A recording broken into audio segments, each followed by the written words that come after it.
Vos fíjate que presión, en este momento de emergencia sanitaria, estamos construyendo un modelo de vida.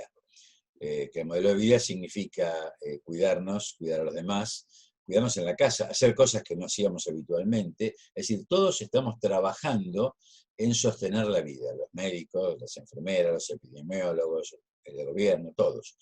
Todos tenemos que trabajar para el modelo de vida. El proyecto de país es un modelo de vida.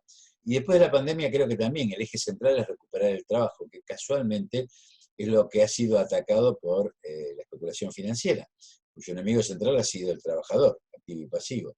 Con lo cual me parece que es un buen camino el pensar situado al que está convocando desde la Argentina Futura.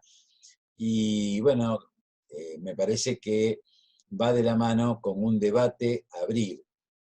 Agrego, vos sabés que casualmente nuestro noticiero, TVC4 Noticias, que se da a diario, incorporó un dibujito animado que replica el pensamiento de una metodología para construir un proyecto de país que nos legó Gustavo Chiribiano. Pero en realidad esto apunta a la otra parte que complementa la historia de lo que vos estás trabajando. Es justamente una serie de principios sin demasiada pretensión técnica que convoca a todos a pensar el estilo de vida que quieren y que queremos. No solamente algunos sectores o que sean pensadores o iluminados, sino al común y también a los pensadores, digo.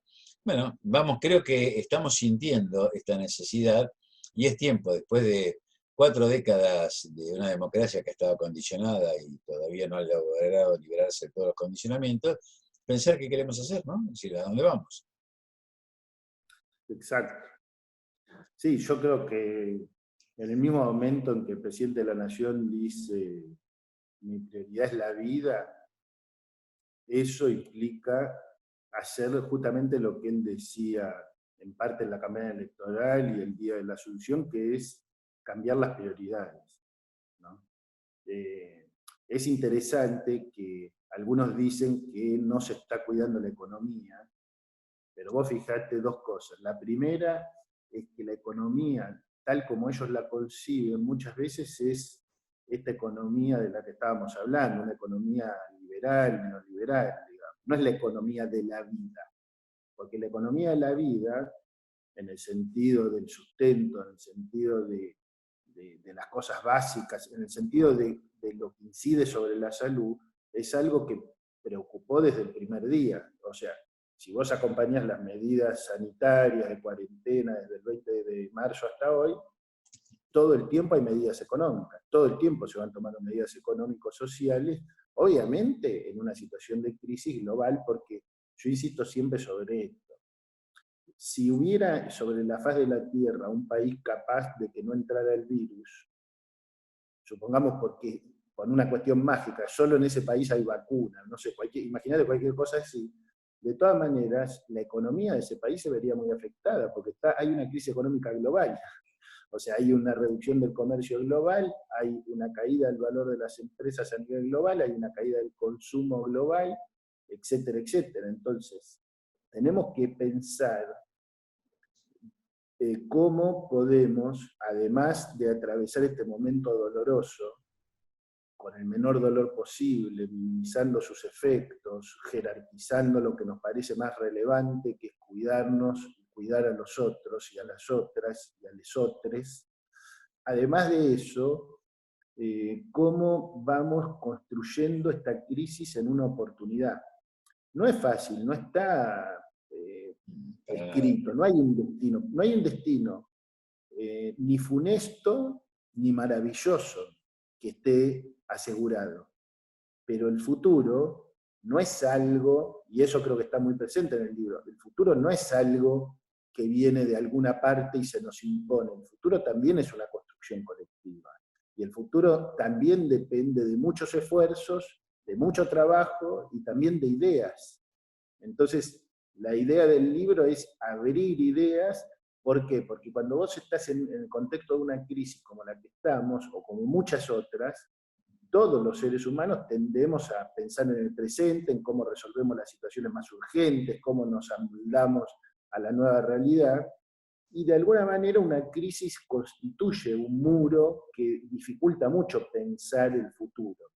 Entonces, en ese sentido, el libro hace una apuesta y apuesta a hacer una contribución que es abrir los horizontes de la imaginación cultural, de la imaginación social, de la imaginación política, para poder pensar colectivamente el futuro como un derecho que tenemos que construir de manera colectiva y mancomunada. Lo que es importante es rescatar esto del propio pensamiento, de la propia mirada, para no estar espejándonos en realidades que no son las nuestras. Y me parece a mí, Alejandro, que también hay que repensar, hay algo que dijo que a mí siempre me repica de la Riega hace muchos años, y él hablaba de la senectud del pensamiento eurocéntrico, ¿no? Es decir, que llegó a su esplendor, pero que sus categorías llegaron a envejecer. Cuando ocurrió la Segunda Guerra Mundial, era de esperar, lo que llamaba Segunda Guerra Mundial, era de esperar que esa ruptura de la historia produjera cambios. Parecía que sí, pero luego se volvió a concentrar y a consolidar un modelo realmente de fuerte sometimiento a los pueblos de distinta manera, ¿no? Es interesante ver lo que el Papa acaba de decir cuando le pide a los gobiernos que, y lo digo desde lo teocultural, no desde lo religioso, que hay que pensar nuevas categorías que tengan que ver con apartarse de las miradas fundamentalmente mercadocéntricas y estadocéntricas. Es decir, creo que lo que estamos tratando de pensar entre todos, de distintos lados, es lo pueblocéntrico, que es, o sea, lo central, ¿es la economía o el pueblo? ¿O es la economía que tiene que estar al servicio del pueblo? Estas son las discusiones. Pero además de discusiones de cómo se instrumenta y cómo se transita el cambio de una etapa a la otra, porque tenemos normalizado que las cosas son como son. Algunos creen que, bueno, si es así no se puede cambiar, y bueno, siempre fue así, va a ser así, yo no creo, pero sí se puede cambiar. Pero bueno, es un debate, y es un apropiarse de la lucha por la idea. No alcanza con tu esfuerzo, no alcanza con el esfuerzo de un programa de gobierno Argentina Futura, no alcanza con los mejores intelectuales. Esto sirve si nos apropiamos de la idea, si la encarnamos. Y para esto, Claro. persuadir desde la letra es importante, pero la participación, a pesar de las dificultades, creo que también es fundamental, ¿no? Sí, es fundamental. La verdad es que sí, mi tarea no es solo esta, digamos, sino justamente un poco en lo que vos decís. He conversado, he tenido la oportunidad de conversar con muchas autoridades del gobierno sobre distintos temas, no llevando un capítulo del libro, pero sí llevando una idea que puede estar en ese libro o puede estar en otros, ¿no? Puede estar en investigaciones, puede estar en estudios, puede estar en distintos lugares, digamos, pero yo estoy convencido, lo que vos decís, yo creo que está comprobado por la historia lo que vos decís. No solo las cosas se pueden cambiar, sino que en algunos momentos históricos se han cambiado cosas importantísimas. Entonces es obvio que se pueden cambiar, y es obvio que para que esos cambios sucedan hay colectivos, hay pueblos, hay organizaciones y hay ideas, ¿no es cierto?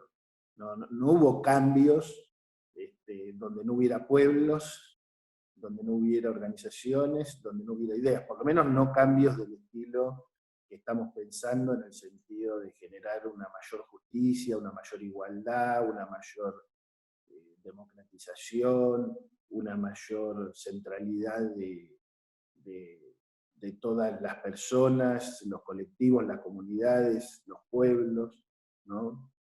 La idea, digamos, de un mundo donde quepan muchos mundos, también tiene que ver con eso, digamos, tiene que ver con que, evidentemente, yo particularmente, a mí me gusta mucho un autor indio, de origen indio, que vive fuera de la India hace un tiempo, que plantea que el pensamiento europeo, en el sentido de la tradición europea de pensamiento, no está hablando de un autor específico contemporáneo, sino que el pensamiento europeo tradicional, dice él, es al mismo tiempo para nosotros, para los que no vivimos dentro de los países centrales, es al mismo tiempo indispensable e inadecuado.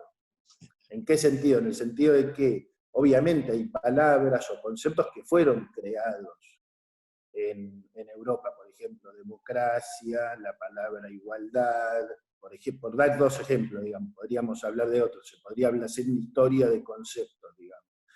Pero, obviamente, yo no puedo pensar sin el término igualdad. Pero lo que no puedo hacer es creer que el término igualdad tiene algún sentido similar en Argentina o en un contexto completamente distinto a la Argentina. Y ahora estamos viendo esto en el mismo transitar de la pandemia, que la pandemia se aborda de una manera distinta, y yo creo que el gobierno argentino está construyendo una forma argentina de enfrentar el coronavirus, que es una forma específica, que tiene que ver con una realidad específica, que no puede tomarse de algún modelo de cualquiera de los que vos quieras de otras realidades, porque podrán haber sido exitosos para esas realidades, pero acá hay montones de elementos que no estaban en consideración quizá en otros países.